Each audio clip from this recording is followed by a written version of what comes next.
So, leadership. This is a subject, so this isn't specifically Agile, but what I want to do is just take some time to think about leadership, how it's gotten to where it is today, why it's gotten there, and what options we have around things. So, of course, I want to start off by thinking about chimpanzees, because what else would we think about? So, chimpanzees really have three main strategies that they use to become alpha male. So the first one of those is dominance, and this is the one that you'll see most often. And this is just where the biggest, strongest chimp fights for dominance and shows that being the most dominant male, he should be alpha male and everything that goes along with that. So in Tanzania in 2011, they were observing a certain chimp area, and there was a chimp called Pinu who was really quite strong. He was very definitely the alpha male of his group.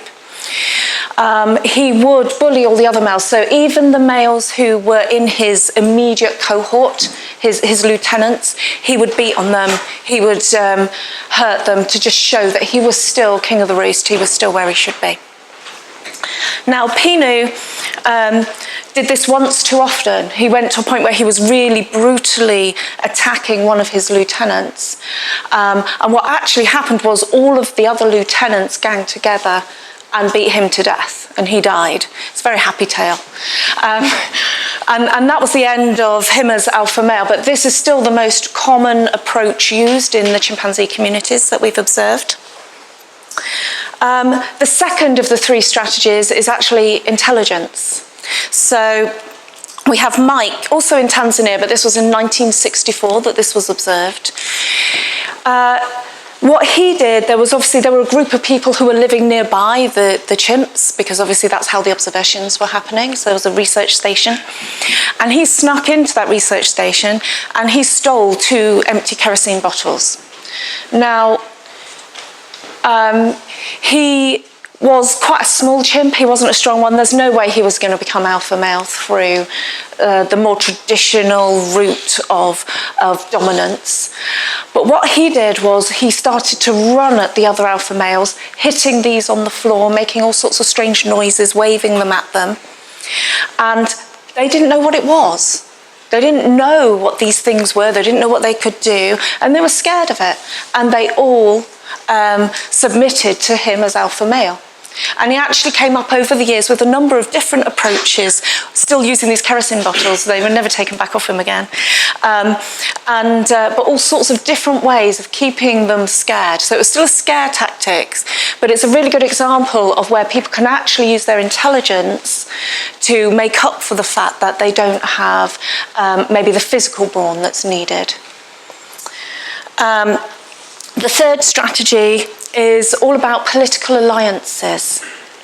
So one of the good examples of this is Louise, who actually lives in a zoo in Australia. And around 10 years ago, he was 8, and the older male in the zoo died. And he was the only male in the troop at that point. So he became alpha male almost by default. And what he did, he wasn't particularly big and strong. What he did was he really built alliances. He would groom the females, which is very unusual behaviour for an alpha male.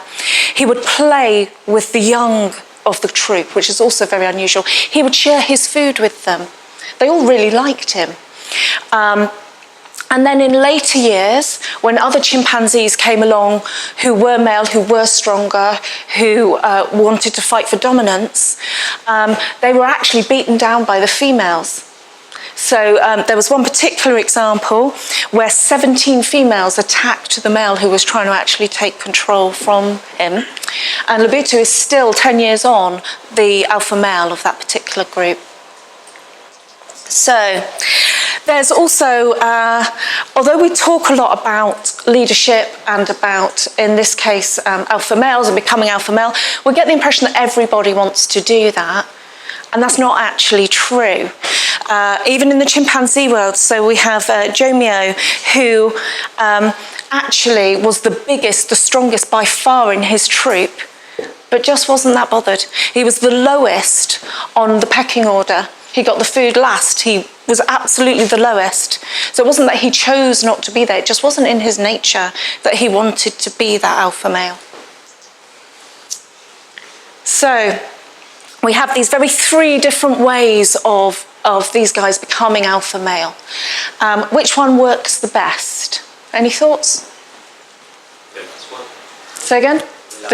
The last one? Yeah. Yeah, I think alliance as well. Yeah. So what we actually find is average of 2 years for the top one. So dominance, you tend to be there for about 2 years. And the bottom one, 10 years on average with that approach. I couldn't find any numbers for the intelligence one, which is really annoying. But you can kind of see a whole different thing. But also, the best actual approach is a combination of all of these. The ones that are in charge for the longest are the ones that change how they're behaving depending on the nature of the chimpanzees that they are interacting with at that point, and depending on the stage that they are at in their leadership. So perhaps they start with a dominance and then they go into a political alliance. Or perhaps they are dominant with some males that need that in order for them to keep that alpha male over them, and not with others who actually need something a little different.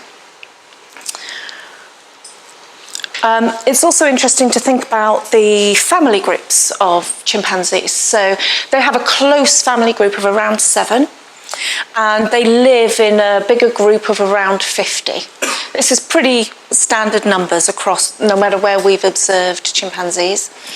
And actually, there's similar studies that say in humans, we also have a close group of 7, but we tend to have around 150 people who we interact with on a regular basis. I'm sure that that will be different in the day and age of social media, because it feels like I interact with that many people every day, and different people every day. But it'll be interesting to see what studies say coming out of that, but that's what the studies say. Which is also interesting me when you think about the Scrum numbers, the 7 plus or minus 2. I don't know where that came from, I don't know, but I wonder whether it came from similar studies that are actually looking at what is a natural grouping for humans. We also have an example of where this type of thinking was used in a work environment. So Craig Scrooge, who was MD for Semantic in the Pacific, he took over, and they actually had a structure very like what's shown on there. So they had one person reporting to one person, and then they had one person who actually reported to 2 people. But they didn't have any teams, it was all sort of that individual thing. And who knows what a net promoter score is? Who wants to explain it? You want to explain it? Well, you can do a survey of how many of your customers would actually promote you to their, friends, family. Yeah. So how many of your customers would promote you, and also how many wouldn't? So it kind of looks at both ends of that. And it tends to go from a minus 100 to a plus 100. And in Semantic, they use a net promoter score to measure engagement of their employees also. So they started off at minus 38. And the only change that he made was to put them into teams of around 7 people, and to change, obviously, the reporting structure off the back of that. At that point, he had made no other changes to the way in which they worked. And they went from minus 38 to plus 71.5, which is quite amazing. The organisation as a whole is at plus 5. So they went from incredibly less than the organisation as a whole to way over. Okay, so I'm going to take you back 2.5 million years now. And so humans are living on the savannah, perhaps. They are obviously in hunter-gatherer type groups. When we look at similar hunter-gatherer type groups nowadays, because obviously we don't know what leadership was like then, we can't there's no way for us to tell. What we can do is look at some of our current hunter-gatherer groups and how they behave. So there are a number of studies, but I looked at ones particularly around the Kungsan in the Kalahari Desert and also the Amazonian Yamoto. And what they do, they both have a situation where their leadership is fluid. So they choose their leader depending on what they're doing at that point in time. If they're going to go out hunting, then they choose a leader who they think will get them the best hunt result. If they're going out gathering medicinal herbs, they will choose the leader they think will get them the best result within that. And there will be different attributes for those different people, and the leadership varies over time depending on the task, and there is no one overall leader. And the interesting thing here is the power as to who chooses the leader is with the followers. The power is not with the leader doesn't have the power. If the followers didn't like how a leader was behaving, they wouldn't choose them as the leader the next time they go to do something like that. But there's also lots of what they call correcting mechanisms around bringing that leader back to how they want them to behave. So things like gossip and just refusing to do what they say, or leaving the group completely, or through and including murder. So yeah, it can be quite extreme, so lead people nicely. Then if we look at the type of style that this is, I would say this is more of an intelligence-led style. So if we look, this is our 2.5 million years. This here is the last 13,000 years. So it's 0.5% roughly of the whole of that time. And in those last 13,000 years is when we've had agriculture. So agriculture changed the game. We were suddenly in a situation where we could feed a lot more people. We had a lot more resources. We're in a whole different world. And that led to the need for somebody to actually distribute these, all this food, all of this, I guess, natural wealth, which people had. So we are in a time of growth. We've got somebody who becomes more of a permanent leader instead of that fluid leadership piece. This is when we start to get warlords, kings, that sort of thing. And for a warlord or a king to properly rule, because the population has grown hugely, they obviously need people who they trust and who can go off and control certain areas, and sort of he knows they're going to come back and tell him what's going on, and also he can trust them to go off and manage their area. So he has close lieutenants. They themselves, because the environment is so complex and so big, need themselves to have a trusted team, and so on, until we get to this kind of structure. And a lot of what we have today in organisations comes from this type of time, where that's the type of structure that came into place to handle the plenty. It also means we ended up with an elite. We ended up with people who had a lot more of the plenty than other people did, and a lot of the things that we see in today's, certainly our society. So this is a dominance model. How do these people at the top keep getting more than the people at the bottom? Because they're dominating. They're setting systems up which allow them to dominate. Systems of law, systems of feudal approach to things, all of which keep those people who have plenty still having plenty. So of the last 13,000 years, this little strip down the side is the last 250 years. And that's the time since the Industrial Revolution. And nearly all of our management theory that we have comes from this period in time. So it's purely looking back at most the last 250 years. So it's come out of that 13,000 year period where agriculture was super important.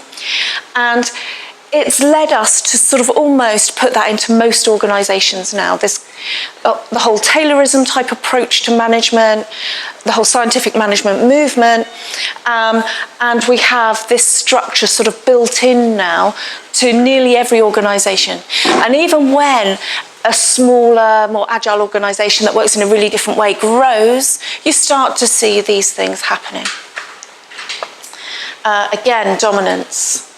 Okay, so one principle called the Savannah Principle basically says our evolution has impacted us in ways that are not necessarily helpful today. So the Savannah Principle will say things like the fact that I really love sweet, fatty, salty food used to be something that would mean that I would live longer and more healthily, and now is just something which means I have to be on a diet all the time. So it's that type of thing where evolutionarily we are in a place where what we had is not necessarily helpful, but it's still there. And I would argue that we still have a number of those things around how we choose our leaders, all of that type of thing. So this is one screenshot from an experiment that was done. So if you were going to sail from Troy to Ithaca, which of these two would you like as your captain? So put your hands up if you want the guy on the left there as your captain. Okay. Oh, who wants the guy on the right? Oh, it's pretty evenly split. That's quite an unusual group. So when they did this experiment, they did it with lots of different people, and they asked lots of different questions of this sort. For this particular one, this guy here was chosen far more often, so 71% of people chose this guy. And these are actually two politicians from the US. And he's the one who won the election. And they did this a lot, and that 70%, over 70% every time, chose the one who actually ended up winning that electoral contest. And this was almost 3,000 people took part in this study, and almost 700 of those were children, and they got it right more often. By getting it right, I mean predicted the winner of the contest more often than the adults did. So the adults were at 60-odd% and the children higher. So there's something, just by looking at these people, that we are making judgments about their competence, about their honesty, about just from the look of their face. Because they, like you, had nothing more but these two face pictures to go on. But it's not the only scenario where we have that. So we have a number of studies looking at things. One study undertaken by Princeton University looked at, if we show you two faces of politicians for only 100 milliseconds, can you choose the right answer? The answer was still 70% of people were able to choose the person who won with only 100 milliseconds looking at that picture. So there's something really innate here. There's not a big analysis thing going on. There's something really innate about how people look and what we do and how we judge them. The University of California looked into this, and they said that 17% of the vote in any election comes from who looks the most competent. So this is quite shocking to me. There's something innately in the way in which we evolved, which is leading, and this is across many different countries, many different approaches. So there's just something in there that we're looking at that and judging people on that. I have another one for you, so another study. Click on the photo of the military general. Which one do you think the military general is? Who thinks it's the one on the left? And who thinks it's the one on the right?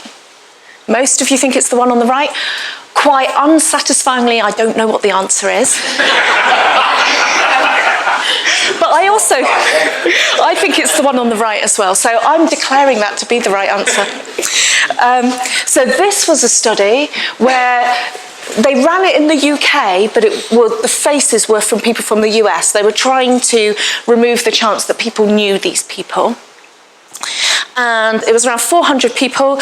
They had military generals, CEOs, American football coaches, and state governors. And they basically had exactly this kind of thing. You had to go through and just click on who did which job. Over 70%, again, got the jobs right. just by looking at their faces. They don't even have hair on this one. Just by looking at their faces, they were able to tell which of those jobs they did. Not 100% of the time, but a statistically significant amount of the time. And if we look and just consider this a bit further, 30% of Fortune 500 CEOs in the US are over 6'2" tall. 3.9% of the population are. There's a judgment, there are many studies that show that taller people get bigger pay rises and get more social esteem. Many, many studies. There's also other studies which have shown that the people can pick high-ranking CEOs from lower-ranking CEOs. It's a really weird scenario.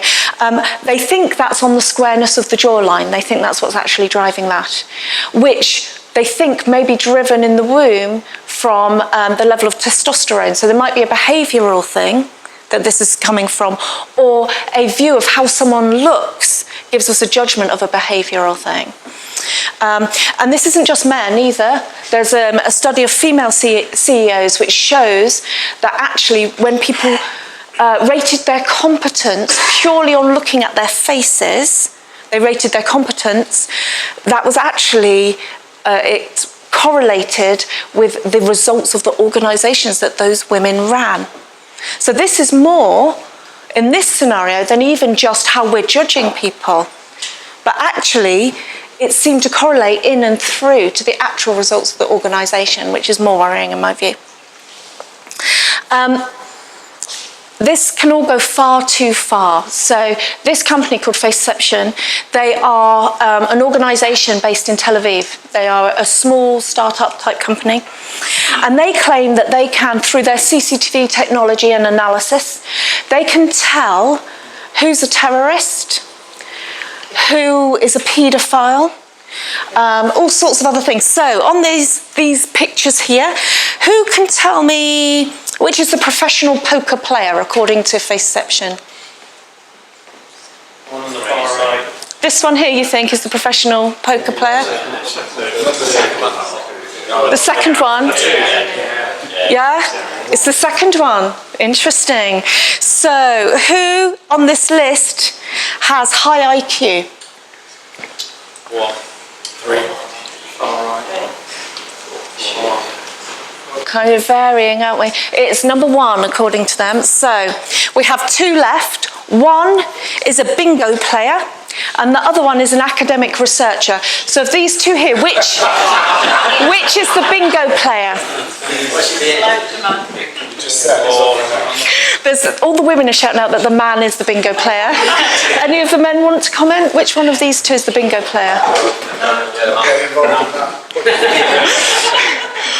It's actually the man, that's why I put it up, otherwise obviously we would have ignored that completely. So this is where this stuff starts to get, so for one, up to that point, I'm just kind of slightly concerned that I'm making judgments without knowing that I'm making judgments. But actually knowing that I have a tendency to do that lets me stand back and ask, am I doing it? Which is power in and of itself. This is a whole nother level of worrisome. This is almost a judgment of other people and a categorization of people through technology. I did check, these guys are still in business, I checked today. But yeah, I'm not sure who their customers are. Okay. It's not new. The Victorians are the same. So the Victorians had, I can't remember what they called it, it was kind of the bumps on the head, didn't they? Phrenology, that was it. Yeah. The eyebrow made you crumble. Yes, and kind of all of that kind of stuff, yeah. It is, although I guess they had to leap at you and touch your head to understand some of that, but yeah.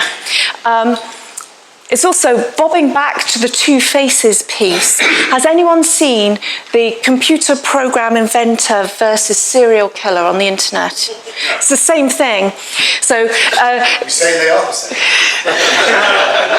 Obviously, there is actually a trick one in there where one is both. But which is kind of fun. I've ruined it for you now. Do go off if you've not seen it and have a look, and you will be quite surprised how many you can work out which one is the computer programmer inventor of a computer programming language versus a serial killer. Although, to be honest, I think all the serial killers were mainly like mugshots, so it wasn't that surprising to me. But okay, so I think that leadership is really interesting, and we often mix leadership up with management, and we use the terms interchangeably. Within the Agile community, obviously that's a little different, but still that can happen when we're talking about things. And I wanted to share a story with you about when I very first became a team leader, which was a really, really long time ago, just because I'm really old. So when I very first did it, so I'd been a developer for a long time. I'd actually worked in that team for a long time as a developer. And they sort of said, right, can you lead the team be the team leader as well as working in the team? So this didn't even come with a pay rise or anything, but of course I said I'd do it because it's a new challenge and I like new challenges. And suddenly the world worked differently. So there were only 3 of us in this team. It wasn't even a big team. And one of the guys, absolutely, we're talking about the stuff that needed doing, he'd just go off and do it. It worked in the same way as it ever had when we had been working before. The other guy just stopped delivering anything. Nothing would ever get delivered. And if I kind of went to him and went, well, where is this thing? He would go, and I literally would almost have to bully him into delivering anything. And I spent about 6 months trying to work out what on earth was wrong with him. Why had he suddenly stopped delivering? What was wrong with him? Until I realised that actually the question was, what was wrong with me? And I was making the assumption that I think a lot of new managers make, which is that everybody is throwing their beer bottles on the floor. Everybody is motivated by the same things that motivate me. And that's so not true. And this was my first realisation of that. Up to that point, I thought that everyone would like this stuff because it's fun, and I find it fun, so they must find it fun. And what I actually did, I asked him to create a little tool. This is a really long time ago, I told you that. So we didn't have a bug tracking system because that cost money. So we needed a way of uniquely generating a number, and it needed to not be unique only for our team, but it needed to be unique for other teams as well. So I asked him to just write the tool that would do that. And he did that, and he delivered it. But if I'd done that, it would have been a really boring command line tool that just gave you a number type of thing, and it gives you a number. But he came up with Mabel. So you'd type this thing and a picture of Mabel would come up, this old lady. She was about 80 years old, I think. That's how I saw her anyway. And you had to be really polite to Mabel. And if you didn't use lots of polite words and kind of interact, it was like command line stuff. But if you weren't, then she'd be in a bit of a huff if you didn't say please and you didn't, And if you were rude to her, she wouldn't even respond for ages. There was a different level of stuff. And Mabel became the 4th member of our team. We would stand at the board designing stuff and we'd say, what would Mabel do? She really became a character in our team. And what he did was really add to our team dynamics, to our culture, to who we were. And he thoroughly enjoyed doing that. And he did that off his own bat without me having to beat him into doing it. And I stood back and realised if I'd done that, it would have been really boring. He did that and he made such a difference. And I chatted to him about it, and it became clear to me that he really enjoyed doing the silly little things, the little things that were not about the overall delivery. And actually, when I gave him all of those little things to do, he was really happy to also do the delivery. But he just wanted those other things to do. And that was one of my first lessons in actually motivating people and understanding that not everyone's like me. Okay, so I think if we went back to the 2.5 million years ago piece where where the followers chose the leaders, where the leaders were chosen for what they could bring to this situation, and actually they were serving the followers and not the other way around. I think that is our more natural human state.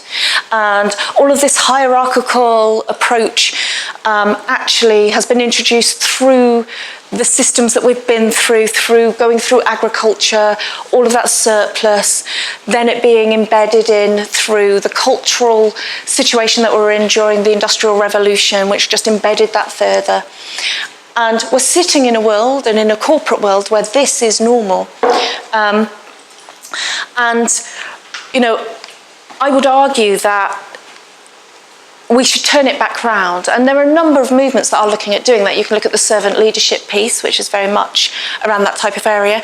And also a lot of the things that we do in Agile really have this underneath it. But we still have a number of things where leaders are imposed on teams. The Scrum Master is defined by somebody in a higher level of management, or your line manager is defined and imposed. So even within the Agile world, we can be in a situation where it's not really where naturally we would be as a species. So in the Towers Watson Global Workforce Survey, they found that there are 5 things which workers want from their line managers, so the immediate managers above them. They want to be treated with respect. I think that's probably reasonably easy for people to agree with. They want their manager to clearly communicate what the goals are, what's needed, what they're wanting from their team. They want someone who's open and honest, who helps to remove impediments. The survey didn't say the word impediments, just thought I'd throw that in. And somebody who actively manages poor performance. And that's actually quite an interesting one. So if there is someone in the team who just isn't performing, and team and peer pressure isn't happening and nothing's happening with that, they want people who actually will address that and do something about that. Quite interestingly, in handling different conversations at work, which is a study which came out, they looked at actually the things that managers find hardest to do. And the top one was firing people, and the second one was managing poor performance. And because of that, most managers do not do that one. They do not manage the poor performance in the way they should. They either stand back and say, well, it's a team, it's Agile, they should sort that out between them. And even when it doesn't get sorted out, still stay stood back, or they just let the situation continue, because those conversations are hard. Sitting down with someone and saying, what you're giving me is not what I most value. That's a hard conversation to be had, and a lot of managers will avoid doing it. And what are the followers telling us they want from high-level managers, high up in the organisation? They still want respect. They want respect across the employees as a whole, not just for themselves. They want to be inspired to give their best every day in the organisation. They also want somebody who it looks to them like they are making rational decisions for the long term and not for the short term. Again, the communication, they want a vision, they want that compelling vision. And they also want somebody who is flexible in their approach. So this to me is really important. This survey, it comes out this was 2014, but they do it as a massive survey across, I think, 55 different countries. And it's about roughly 80,000 people take part in this survey. If people want to know what it is that the people who are being managed want from the people who are managing them, it's a really powerful survey. It goes into other things as well. There are a number of phrases. When I was looking up leadership and approach to leadership, there are a lot of these sorts of things that come from that dominance world. Soldiers should fear their officers more than the enemy. At home as abroad, I reign only through the fear I inspire. It's dangerous for a soldier to desert the Red Army than to serve in combat. And I would argue that a lot of what we do in very hierarchical organisations is around that fear. It's around that dominance. It's around that they won't say that this is the wrong thing to do because I'm the one who said it should be done and I'm in this position. So Drucker obviously has a different view on a number of these things, so I thought I'd balance at least for something from that side. And it's really true that that position, being in a managerial position, shouldn't be a power thing. It shouldn't be a rank thing. It shouldn't be something. I've worked in a hierarchical organisation, and I can think of someone right now who is in his role and enjoys his role because he gets to have the power. He gets to make the decision. He uses his voice of authority in meetings where he's the highest ranking person in there in order to get his decisions done. I'm actually quite awkward. I kind of pretend I don't understand the voice of authority. I kind of like playing that game and just carry on anyway. And this particular guy has no comeback on that, so that's kind of a fun one to play in that scenario. So, can anyone tell me who this is? Terry Kelly. So Terry Kelly is the un-CEO of Gore, which is the company that makes Gore-Tex. She's the un-CEO because she didn't apply for the job. What they did was they went out across the company when the previous CEO left, and they said, who do you want to become CEO? And everyone just voted. Nobody put anyone's names forward. Everyone just sent in the names of the people they wanted to be CEO, and Terry got the job. She didn't apply for the job. She didn't even particularly want the job, but she took the job. And that's a really good example at a corporate scale of an organisation that is doing incredibly well and working really well with a culture that trusts its employees enough to go out and say, who do you want to lead you at a high level? And I think that's really, really powerful. And I did a little experiment. It was like this big compared to that. But I don't know, 6 months or so ago, maybe a year ago, added some team leads into the department that I was in. And we went out to people and said, what team do you want to be in? Which team lead do you want to report to? So this isn't the team that runs all the work, but this is just the line management piece. Who do you want to report into? I told my manager at the time that we were going to go do this, and her response was, it's going to be carnage, which was a little worrying, but I was like, we'll give it a go, see what happens. What's the worst that can happen? Everyone hates me forever, but everyone chooses the same person and I can't do it. And we had some strong opinions. We had some people going, I really want this person, and often that was the person they were already reporting in and through to. We had some other people saying, I really don't want that person, give me anyone but them.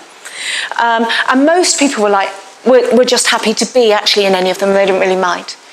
And we were able to really easily give everybody, to meet everybody's wishes in that. So that's a really tiny little thing, but I think there's a respect piece in there and saying to people, who suits you as your team lead? Who, if you care about the fact you've got a personal development plan, maybe you really care about that, and this particular team lead just doesn't care about that. Well, maybe you want to be with a different one. Who do you want to be with? So that was a really interesting, on a teeny tiny little scale, version of that.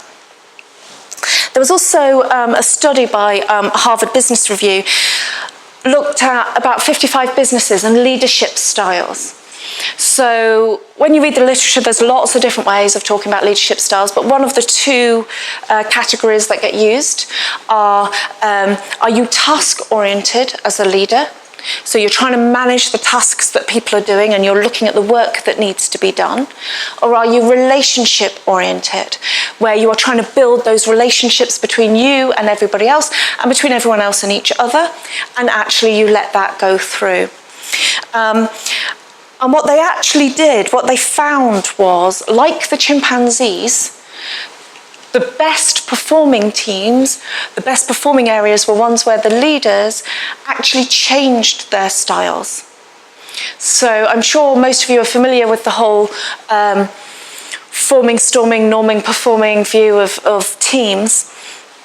If we apply what this study talked about in relation to that particular Tupman's theory, what it would say is that in the forming stage, the best leaders are task-oriented. They're letting people know, here are the boundaries, here's what we're here to do, here are the things that need doing, here are maybe roles and responsibilities, depending on what the thing is, whether that's necessary or no. But they're being very descriptive about what it is that needs to be done, why we're doing it, and where we're at. And through the storming phase, they're still doing some of that, but they're also trying to do that relationship building. They're doing the conflict management so that the conflict is good, it's not being shut down, but that the conflict is actually leading to resolutions, not just sticking within that whole conflict arena. And then moving through, so as soon as we get through, obviously, to the norming and the performing stages, changing their approach so that it's now relationship-oriented, leaving people in the teams to actually do the task management themselves, to go on with those things. But actually, it's about those relationships and building those. And for me, this is about how people as leaders in organisations today, being what the work demands, what the people demand who are doing that day-to-day delivery, being willing to change our natural management style, respecting them enough to step back and change that and actually give them what they need to do their work. That, for me, is really important. So, summarising all of that piece, I think really is this quote for me, which is, again, a Drucker quote, all about it being we that did it and not I that did it. So really, for me, it's that flexible leadership style. It's the giving people a choice of who's leading them. Where we have self-managing teams, that happens naturally. People will step forward, there's different stages, different things that are happening. People will step in and out of that leadership role, and we see that happening as a natural thing. I also think that if you are a leader, you owe it to the people you work with to be the type of leader that people would choose if they had a choice, even if they don't have one. I think that is actually incumbent upon us to be that type of person. And the overall summary for me is, it's not about you, it's about them. And that's it. Thank you.